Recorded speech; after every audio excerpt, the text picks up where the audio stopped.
We turn now to Unalaska and voting there. That's where News 19's Heather Armstrong is this evening. And Heather, the question we always ask, how's turnout so far?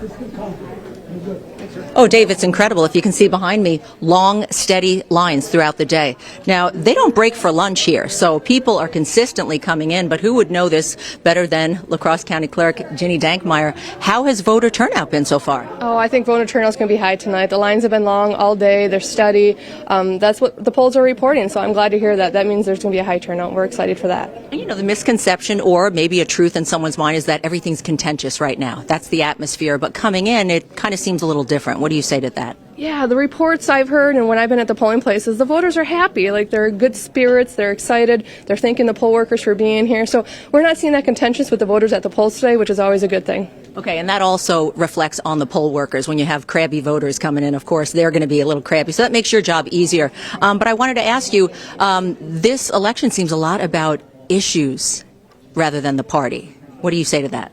Yeah, I agree. There's candidates on the ballot, and I think sometimes there's going to be some issues that necessarily aren't on the ballot, but people are voting on those issues too today. It is fun for me to watch you work. Have you had any interesting things happen today out of the ordinary?